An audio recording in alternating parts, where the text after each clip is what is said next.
Welcome to the Holmestead Series. Today I am preparing some sourdough bread to be baked, and it has been in this bowl overnight.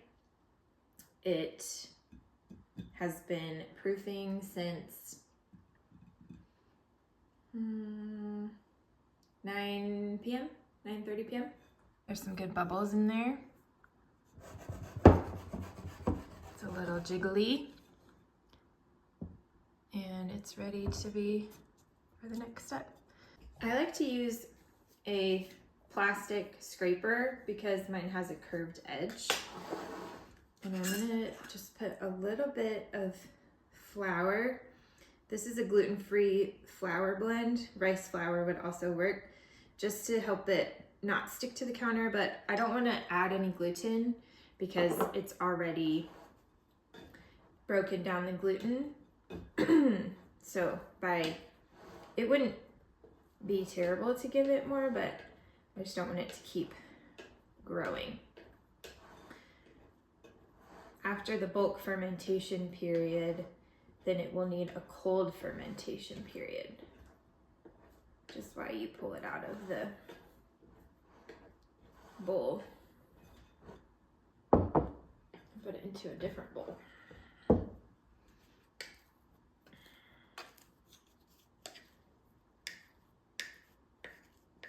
Trying to be really gentle here so as not to disturb it too much. I also want the smooth side to end down on the counter and this sticky side to end up.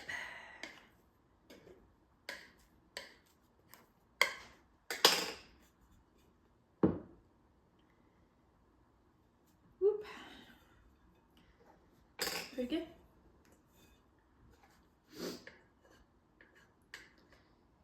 These last little bits out here.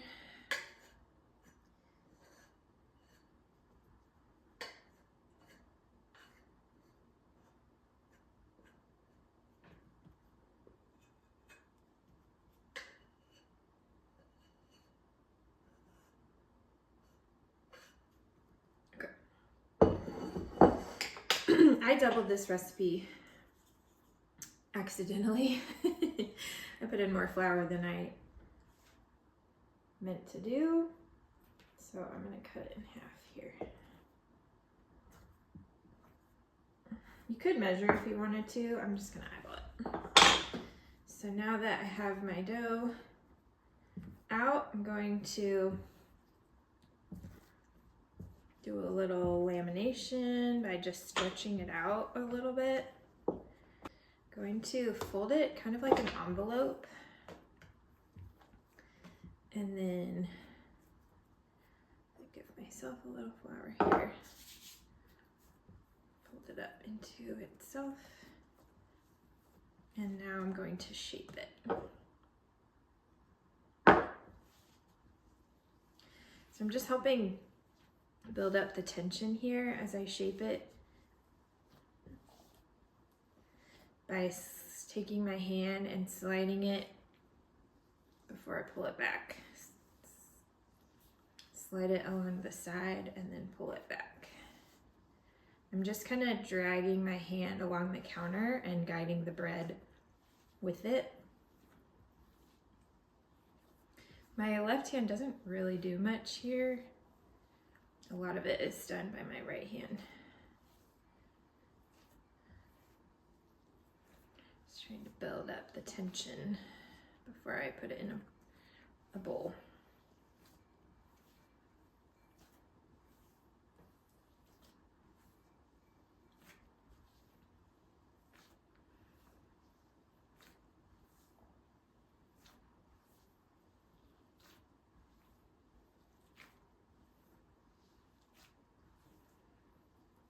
Okay, that looks good. And now I'm gonna add it to this banneton bowl. It's just a bamboo bowl. Oops. If you don't have one of these, you could also use a regular bowl, which I'll do for the other loaf. Just put a piece of fabric inside it. Some more gluten-free flour to keep it from sticking to the cloth. And I want the smooth side to now be on the bottom, sticky side to be on the top. Because when I dump it out before baking, I want this ugly side to go down and the smooth side, pretty side, to be on the top. Now that will go in the fridge for at least 5 hours. And in the meantime, I can work on this guy. Look how pretty this is.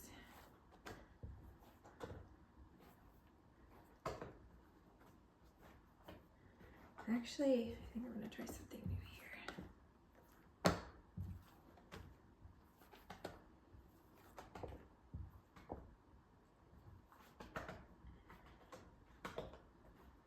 don't have the whole counter cheese, but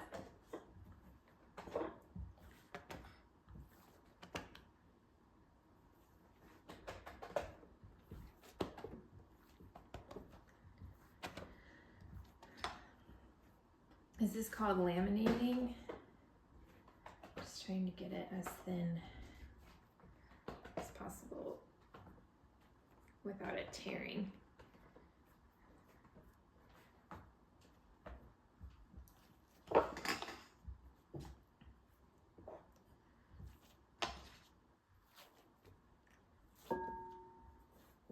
Okay, that looks good.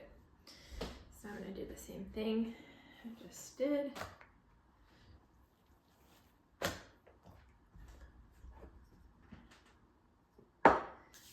Pre-shaping.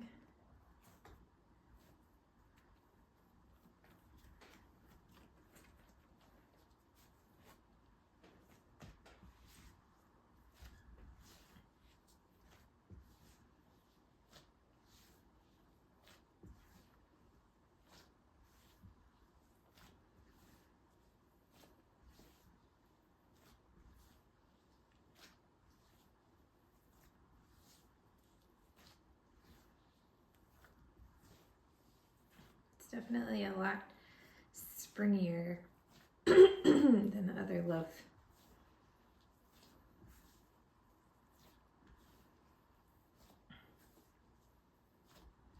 It just helps break down the gluten a little bit more. It's optional, but it's fun.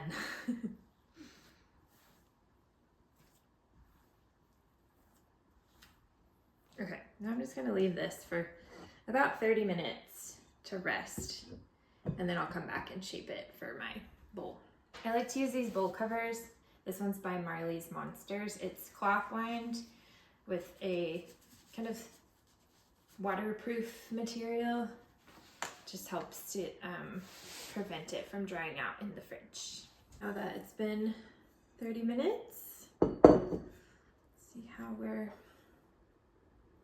looking here. It's a lot tighter than when I first pulled it out of the bowl, which is fine. Give it to a little envelope fold here. Round it over. One thing I've noticed with sourdough is everybody has their preferred method and routine. And this is what I have found works best for me. So if you enjoy this method, great. If not, no offense taken. I've learned from lots of different people. I've observed their methods and systems, and I'm always learning. I made this recipe a few weeks ago. Made the mistake of adding too much flour, but I didn't know what happened until last night when I was mixing up the dough, and I did the same thing and learned I put in 4 times or I was doubling the recipe, but I put in 4 times the amount of flour to water. So it's very under, I doubled the water, but I quadrupled the flour. So it was, you know, 2 times not as much. So this looks pretty. I'm gonna take my, this guy got really dried out. Well, I was using a different bowl, so that could be part of the problem. But I might put on an additional cover on top, not just the towel. If I got the towel wet, that might help.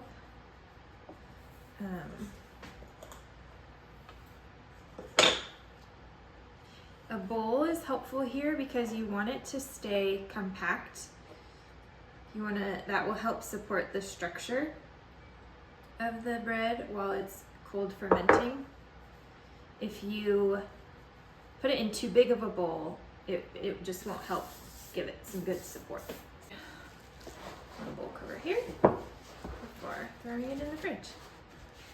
I will probably bake one later this afternoon so I can have it for dinner, and then the other maybe tomorrow morning, depending on how I feel.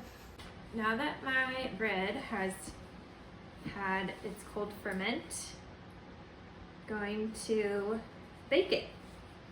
This is a bread sling. You don't have to use one. Somebody gave it to me, and so I use it. Parchment paper would work just fine. They're the same. So I like to guide my bread because I don't want it to just flop out. And I'm just gonna push it a little bit this direction so it can be on the mat all the way to hopefully keep it from burning when it's baking. And now I'm going to score it. I'm not a very fancy bread scorer. I just use a knife.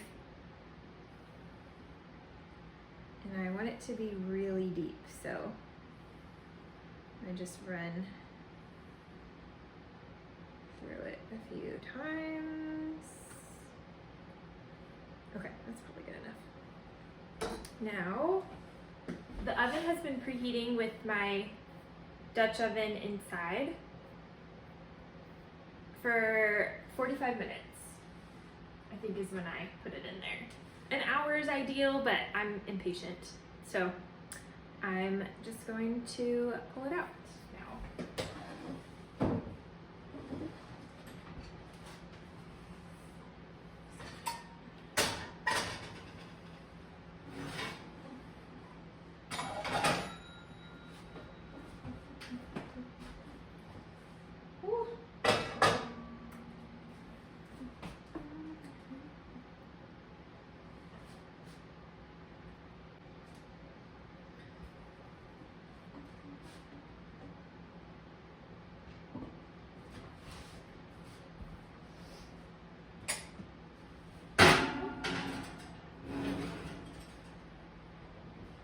And this will bake for 30 minutes.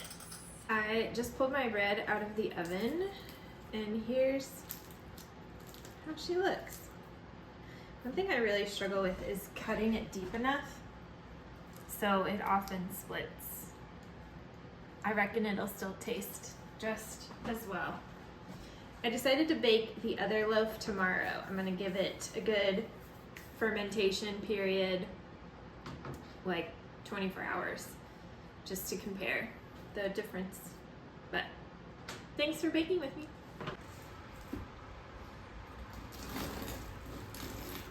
Some people cut the other way. Yeah. Perpendicular to the seam. That's fair. Or the scoring. Look at those big old holes. They look nice. It's not supposed to have big holes. It looks nice. It looks good. It's supposed to be like consistent holes. Consistent sized holes. I'm sure it will taste good. Yeah. We're gonna eat it for dinner with our soup that Dave made.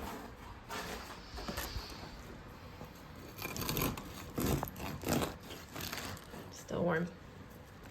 They also say you're supposed to wait till it's all the way cool. Whoops. Back to the toaster. Let's cook it again.